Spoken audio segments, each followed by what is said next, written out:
चलिए आज हम पाठ 7 का परिचय देंगे जिसका नाम है त्रिभुज। तो चलिए इसमें हम पहले सीखते हैं त्रिभुज के बारे में। त्रिभुज क्या होता है? त्रिभुज 3 प्रतिच्छेदी रेखाओं द्वारा बनाई गई एक बंद आकृति त्रिभुज कहलाती है। तो देखिए पहले समझते हैं कि 3 प्रतिच्छेदी रेखाएं क्या होती है। मान लीजिए एक रेखा ये गई, दूसरी रेखा ने इसे इस बिंदु पर काटा, तो एक प्रतिच्छेदी रेखा बिंदु यह हो गया इसका, और तीसरी रेखा ने इन तीनों रेखाओं को इन बिंदुओं पर काट दिया, तो क्या हो गया? 3 प्रतिच्छेदी रेखाओं, एक रेखा ये है, एक ये है और एक ये है, और ये आपस में एक दूसरे को प्रतिच्छेद कर रही है। तो क्या बन जाता है? अगर हम इसे मिटा दें तो क्या तैयार हो जाता है? हमारा त्रिभुज। और ये बंद आकृति इसलिए है क्योंकि यह सब जगह एक दूसरे को काटती हैं रेखाएं, तो इसलिए क्या कहा गया है कि 3 प्रतिच्छेदी रेखाओं द्वारा बनाई गई एक बंद आकृति त्रिभुज कहलाती है। अब इस त्रिभुज में क्या होता है? इस त्रिभुज में 3 भुजाएं होती है। क्या होती है? 3 भुजाएं।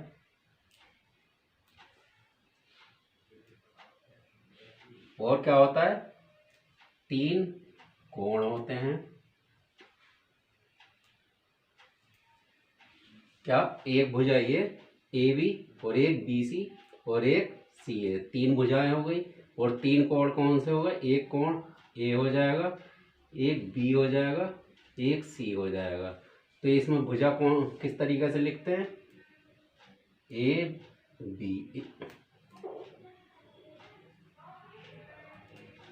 एक भुजा ए बी, दूसरी भुजा बी सी और तीसरी भुजा सी ए।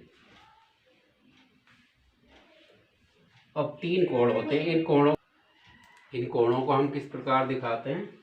कोण ए, कोण बी, कोण सी। अब देखिए कोण ए का मतलब क्या हुआ? जो इन दोनों भुजाओं के बीच में जो चीज बनती है उसे क्या कहते हैं? हम कोण कहते हैं। तो इसलिए क्या लिखा जाता है इसे? अगर डिटेल में लिखते हैं तो कोण क्या लिखेंगे इस एंगल को? सी ए बी। इसका मतलब क्या होगा? ये भुजा और इस भुजा के बीच में जो कोण बनता है हम उसे कोण ए कहते हैं। यहाँ हमने इस तरीके से लिखा है। अब और तीसरी चीज क्या होती है इस त्रिभुज में? इस त्रिभुज में 3 शीर्ष होते हैं।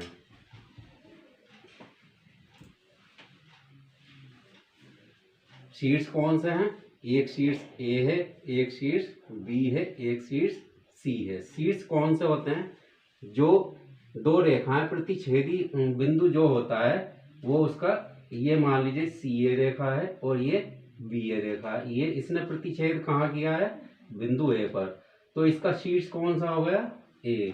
इसी प्रकार इसके लिए शीर्ष बी हो जाता है, इसी प्रकार ये सी हो जाता है। तो कौन कौन सा होगा शीर्ष? शीर्ष ए, बी और सी। तो ये हो गया हमारा त्रिभुज। अब अगली चीज लेते हैं। चलिए अब आता है सर्वांगसम आकृतियां। इसमें क्या होता है? सर्वांगसम आकृतियों में वे आकृतियां जिनके समान आकार और समान माप हों, वो क्या होती है? सर्वांगसम आकृति होती है। मान लीजिए कोई हम एक सर्किल बनाएं, तो ये सर्वांगसम दूसरे सर्किल से कब होगा? अगर इसकी रेडियस या त्रिज्या किसके बराबर हो? इसकी त्रिज्या के बराबर हो। मान लीजिए ये 3 सेंटीमीटर है, तो इसकी त्रिज्या भी कितनी होनी चाहिए? 3 सेंटीमीटर होनी चाहिए। तब क्या होगा? ये दोनों सर्किल क्या होंगे? सर्वांगसम होंगे। ठीक है ना? और इसी प्रकार क्या होता है? मान लीजिए दूसरा एक उदाहरण लेते हैं।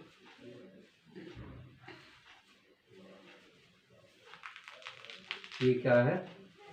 दूसरा उदाहरण है। इसमें क्या है? अगर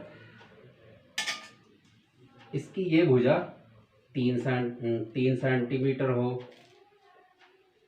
और ये भी 3 सेंटीमीटर हो और ये 4 सेंटीमीटर हो और ये 4 सेंटीमीटर हो, तो ये कब इसके सर्वांग सम होगा?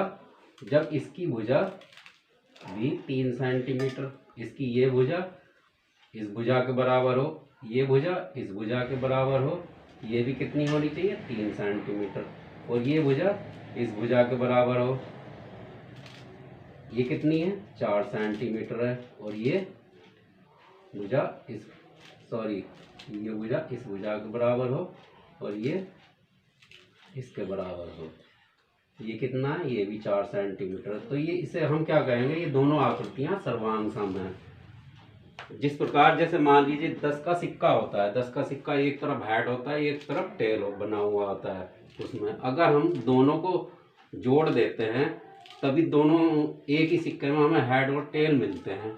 तो क्यों मिलते हैं? क्योंकि दोनों हेड और टेल की जो आकृति है वो सर्वांग सम है, तो इसीलिए वो एक दूसरे पर रखे हुए हैं इस प्रकार। चलिए अब हम पढ़ते हैं त्रिभुजों की सर्वांग समता के बारे में। इसमें क्या होता है, मान लीजिए हम दो त्रिभुज लें,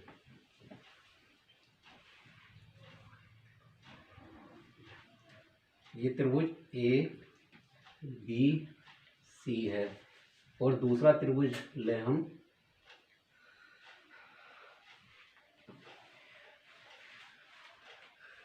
डी ई एफ।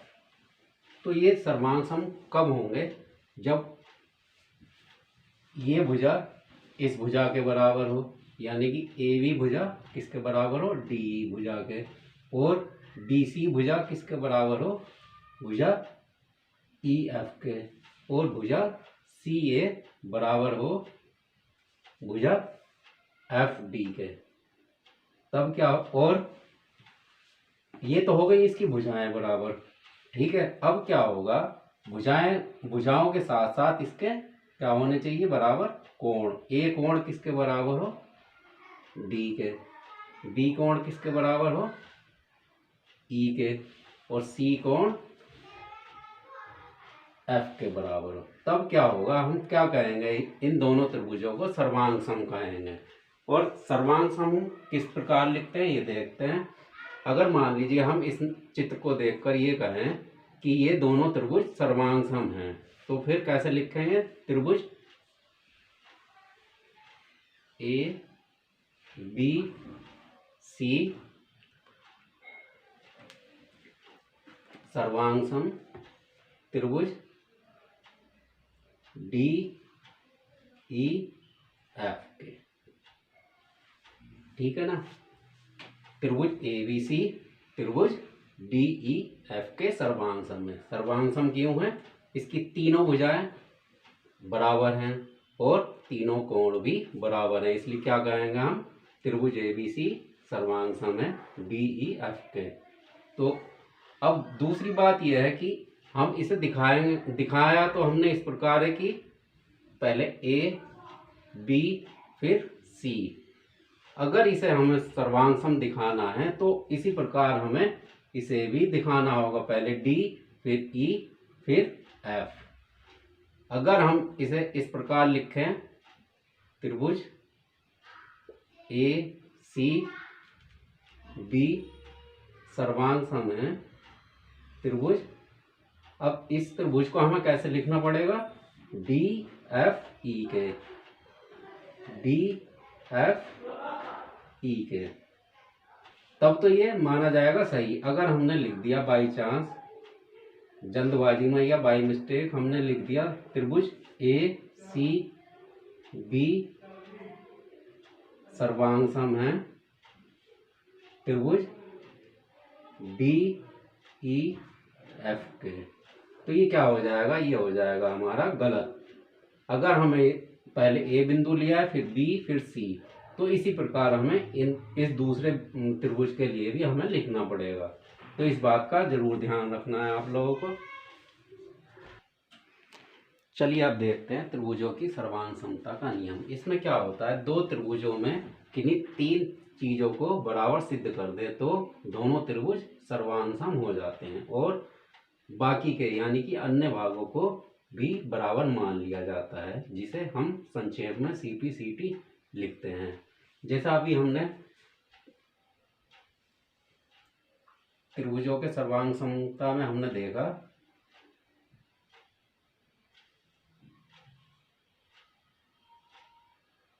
ये त्रिभुज ABC है और ये DEF। अब देखिए इस त्रिभुज के बराबर यानी कि सर्वांग सम होने के लिए इस नियम के हिसाब से क्या चाहिए, तीन चीज़ें चाहिए हमें, या तो दो एंगल और एक भुजा बराबर हो इसकी, या फिर तीनों भुजाएं बराबर हों। अगर तीनों भुजाएं बराबर होंगी तो क्या होगा, ये आपस में सर्वांग सम होंगे। अगर इसकी मान लीजिए 3 सेंटीमीटर है भुजा, ये 4 सेंटीमीटर है, ये 5 सेंटीमीटर है, और इसकी भुजा 3 सेंटीमीटर है, इसकी 4 है और ये 5 सेंटीमीटर है, तो ये क्या होंगे, आपस में सर्वांग सम होंगे। ठीक है ना। तो इसलिए हमें, जैसा हमें क्या था, 6 की 6 चीज़ें, 3 भुजाएं और तीनों एंगल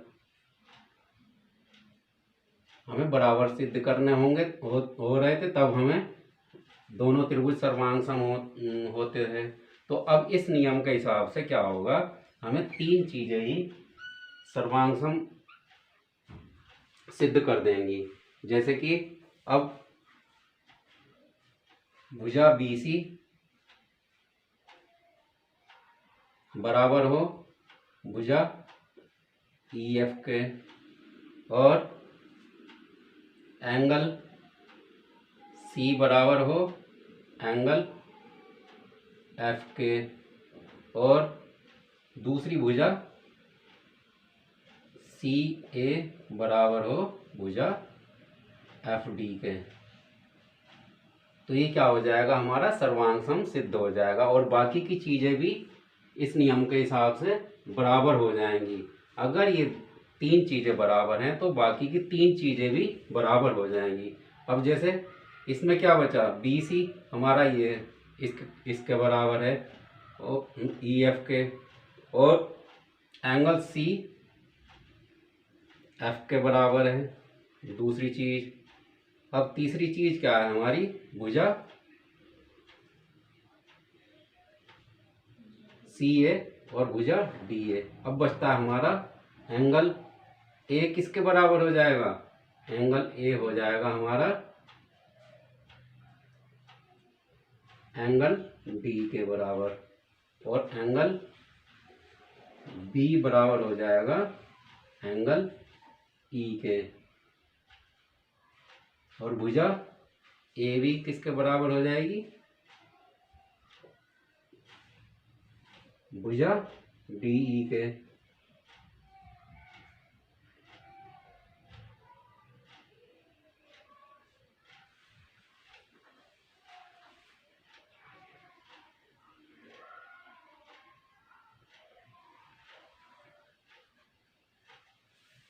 ठीक है। अब इन चीज़ों को हम क्या लिख देंगे, CPCT। तो देखिए पहले भी हम 6 चीज़ें सिद्ध कर रहे थे और अभी भी सिद्ध कर रहे हैं 6 चीज़ें, लेकिन हमें सिद्ध केवल 3 चीज़ें ही करनी है। बाकी का ये नियम कहता है इन्हें CPCT लिख दो, ये क्या हो जाएगा, सर्वांग सम सिद्ध हो जाएगा। तो चलिए आप पढ़ते हैं SAS सर्वांग समता का नियम। इस नियम में क्या होता है, दो त्रिभुज सर्वांग सम होते हैं। कब होते हैं ये, यदि एक त्रिभुज की 2 भुजाएं और उनका अंतर्गत कोण दूसरे त्रिभुज के दो भुजाओं और उनके अंतर्गत कोण के बराबर हो। इसका मतलब क्या होता है, मान लीजिए दोनों त्रिभुजों में क्या समानता होनी चाहिए, इसमें दो साइड और एक एंगल बराबर होना चाहिए। ऐसे एस का मतलब क्या होता है? Side angle side. इसका मतलब भुजा, एंगल और फिर भुजा अगर इस भुजा के, इस एंगल के और इस भुजा के बराबर है तो क्या होगा? ये दोनों त्रिभुज सर्वांग होंगे। लेकिन ये जो भुजा और एंगल और फिर भुजा हो वो कैसी हो? बिल्कुल सेम होनी चाहिए। इसकी अगर ये भुजा है तो इस त्रिभुज की भी यही भुजा होनी चाहिए, और इसका अगर ये कोण है तो इसका भी यही कोण होना चाहिए, और इसकी ये भुजा है तो यही भुजा होनी चाहिए। तो उसके लिए क्या कहते हैं? संगत। संगत भुजा और संगत कोण और संगत भुजा बराबर होनी चाहिए। तो उसे, उस नियम को क्या कहते हैं हम? SAS नियम। तो जैसे हम आपको बताते हैं, भुजा ए, ऐसे कर शॉर्ट में बता देते हैं, भुजा ए भी किसके बराबर होनी चाहिए? भुजा डी के। और एंगल बी किसके बराबर होना चाहिए? एंगल ई के। और BC भुजा, भुजा EF के बराबर होनी चाहिए। और फिर हम क्या लिख देंगे? क्या कह सकते हैं? त्रिभुज ABC सर्वांग सम है त्रिभुज DEF के। अब देखिए, जैसे मान लीजिए ये कोण है हमारा और इसमें हमने ये कोण ले लें, तो इसमें हमें सर्वांग सम सिद्ध करने के लिए क्या होना चाहिए? फिर इस कोण, इस त्रिभुज का भी यही कोण होना चाहिए। संगत का मतलब ये भुजा, इसमें भी दूसरे वाले में भी यही भुजा और यही कोण और यही भुजा। तो अगर मान लीजिए किसी त्रिभुज में ये भुजा, तो हमें कौन सी भुजा चाहिए होगी? ये वाली। फिर एंगल कौन सा चाहिए होगा हमें? ये वाला, इसका C एंगल चाहिए। फिर भुजा हमें कौन सी चाहिए होगी? EF और CA। तब जाकर के ये क्या होगा? सर्वांग सम होगा। अब देखिए, ये तो हो गया ये। अब बाकी की बची हुई चीजों का क्या होगा? मान लीजिए इसमें क्या बचा हुआ है? भुजा CA, भुजा CA बची हुई है अभी। तो ये किसके बराबर होगी? भुजा FD के। और एंगल C किसके बराबर होगा? एंगल F के। और एंगल A किसके बराबर होगा? एंगल D के। इसका कारण क्या होगा? ये बराबर क्यों होंगे? इसलिए होंगे CP CT से। इसका कारण क्या होगा? CP CT से। और जैसे मान लीजिए कोई सवाल हल करते हुए अगर हम इस तरीके से सर्वांग सम उसे सिद्ध कर रहे हैं, तो उसके आगे इसकी वजह क्या देनी होगी हमें? SAS सर्वांग समता का, या शॉर्ट में लिख सकते हैं SAS का नियम। ठीक है। तो ये क्या सिद्ध हो जाएगा? त्रिभुज ABC सर्वांग सम है त्रिभुज DEF के। तो चलिए अब इसमें अगला नियम आता है हमारा। तो देखिए अब आता है ASA सर्वांग समता का नियम। तो इसमें क्या होता है? दो त्रिभुज, पहले तो हम इसे नाम से पहचानते हैं। ASA मतलब एंगल साइड एंगल। एंगल, एक एंगल और ये साइड BC और फिर इसका दूसरा एंगल, यानी कि दो एंगलों के बीच की भुजा दूसरे त्रिभुज में क्या होनी चाहिए? दूसरे त्रिभुज की दो एंगलों के बीच की भुजा बराबर होनी चाहिए। तो वो क्या नियम हो जाएगा? ASA का नियम।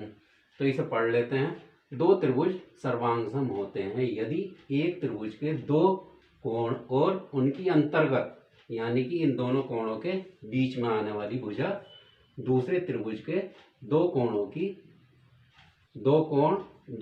और उनकी अंतर्गत भुजा के बराबर हो। तो देखिए चित्र में हमने आपको पहले ही समझा दिया, ये त्रिभुज ABC है, इसमें क्या है, एंगल A एंगल E के बराबर है और एंगल C एंगल F के बराबर है। तो क्या मिलेगा आपको,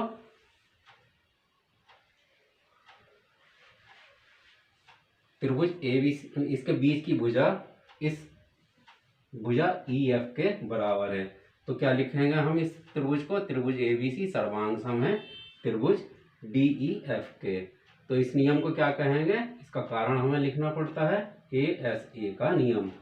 तो अब देखिए बाकी, जैसा हमने पिछले नियम में हमने पढ़ा था, बाकी की चीज़ों का हम क्या करते हैं, CPCT लिख देते हैं। तो इसमें बाकी चीज़ कौन सी बची है, सबसे पहले तो हमें एंगल A बचा है, ये किसके बराबर होगा, एंगल B के,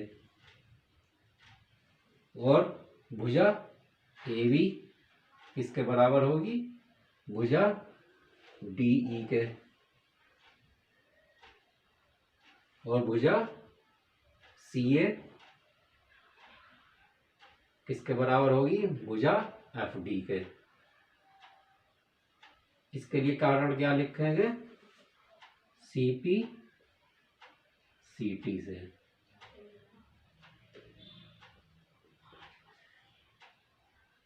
ठीक है, अब पढ़ते हैं इसकी अगली सर्वांग समता का नियम।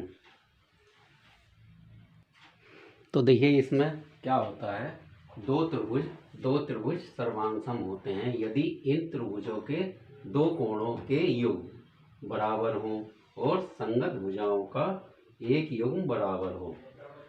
अब देखिए ये त्रिभुज हमने दो बना रखे हैं। अब इस त्रिभुज में एक एंगल, फिर इसके आगे वाला एंगल दूसरा, फिर इसके आगे वाली भुजा दूसरे त्रिभुज के इसी एंगल, और फिर उससे अगला एंगल, और फिर उससे आगे वाली भुजा के बराबर हो। तो क्या होंगे, ये दोनों एंगल ट्रायंगल क्या होंगे, सर्वांग सम होंगे। तो इसका मतलब क्या होगा, एंगल एंगल और साइड, दो एंगल और एक साइड, मतलब अगर ये वाली साइड बराबर है तो इसकी भी ये वाली साइड बराबर होनी चाहिए। लेकिन इसमें शर्त ये नहीं है कि इसके आगे ही वाली साइड हो, इसमें से जो भी दो में से एक भुजा इस दूसरे ट्रायंगल के उसी भुजा के बराबर होनी चाहिए। तो ये क्या होंगे, सर्वांग सम होंगे। इसका मतलब हुआ दो एंगल लगातार एंगल, इसके बीच की भुजा नहीं होनी चाहिए, बस ये जो दो एंगल हैं लगातार एंगल, इसके बीच की भुजा छोड़ करके इनमें से कोई भी एक भुजा होनी चाहिए, और ऐसा ही दूसरे त्रिभुज में होना चाहिए। तो वो दोनों त्रिभुज क्या होंगे, सर्वांग सम होंगे। और उसमें क्या कारण लिखा जाएगा, ये है AAS का नियम।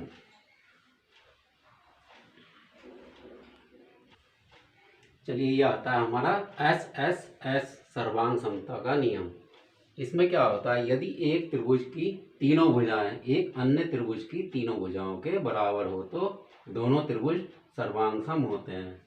तो इसमें क्या होता है, ये दो त्रिभुज बने हुए हैं, इसकी भुजा AB भुजा क्या हो, भुजा DE के बराबर हो, भुजा BC किसके बराबर हो, भुजा EF के, और इस त्रिभुज की भुजा CA बराबर हो इस त्रिभुज की भुजा FD के। तो ये क्या होंगे, ये दोनों त्रिभुज सर्वांग सम होंगे। इसे कैसे लिखेंगे, त्रिभुज ABC सर्वांग सम है त्रिभुज DEF के, और इसका कारण क्या लिख देते हैं हम, SSS सर्वांग का नियम।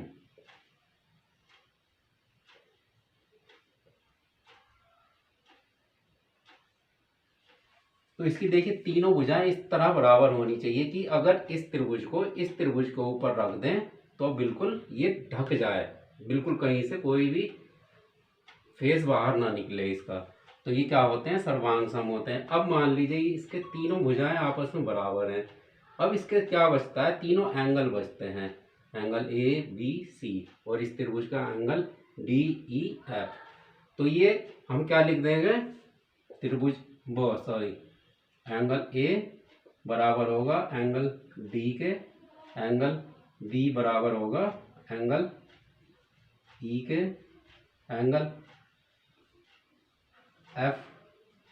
सी बराबर होगा एंगल एफ के, और इसका कारण क्या लिखते हैं हम, सी पी सी टी से। ठीक है, चलिए देखिए ये अंतिम नियम है इसका, आरएचएस नियम, आरएचएस सर्वांग समता का नियम। इसमें क्या होता है, यदि दो समकोण, इसमें क्या चाहिए हमें, त्रिभुज जो होने चाहिए वो समकोण होने चाहिए। यदि दो समकोण त्रिभुजों में एक त्रिभुज का कर्ण और एक भुजा क्रमशः दूसरे त्रिभुज के कर्ण और एक भुजा के बराबर हो तो दोनों त्रिभुज सर्वांग होते हैं। तो देखिए ये दो हमने समकोण त्रिभुज बना रखे हैं, समकोण त्रिभुज ए बी सी और समकोण त्रिभुज डी एफ ई। तो इसमें क्या है, देखिए ये हमारा क्या है, एंगल है। इसमें क्या है, ये एंगल हमारा क्या है, राइट एंगल है। जैसा कि हमें नाम से ही पता चलता है, राइट एंगल मतलब समकोण। समकोण ये कितना है, 90 डिग्री। और इसका जो कर्ण है, इस त्रिभुज का कर्ण इस दूसरे त्रिभुज के कर्ण के बराबर होना चाहिए। अब इनमें से, इसमें दो भुजाएं बची हैं, इनमें से कोई भी एक भुजा दूसरे त्रिभुज की उसी भुजा के बराबर हो, चाहे वो ये वाली भुजा इस दूसरे समकोण त्रिभुज के इसी भुजा के बराबर हो, या ये वाली भुजा दूसरे समकोण त्रिभुज के इसी भुजा के बराबर हो। इन बची हुई दो भुजाओं में से एक भुजा उसी दूसरे त्रिभुज के उसी भुजा के बराबर हो तो वो क्या होता है, सर्वांग सम होता है। तो इसमें क्या लिखेंगे हम, त्रिभुज इसे क्या लिखते हैं हम, समकोण त्रिभुज ए बी सी सर्वांग सम है, समकोण त्रिभुज डी एफ ई के, और क्या लिखेंगे इसमें, आर एच एस का नियम।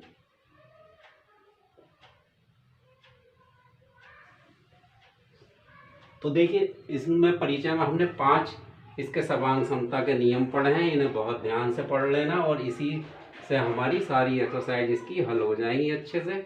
इस वीडियो में इतना ही, अगली वीडियो में हम इसकी एक्सरसाइज लगाना शुरू करेंगे। धन्यवाद।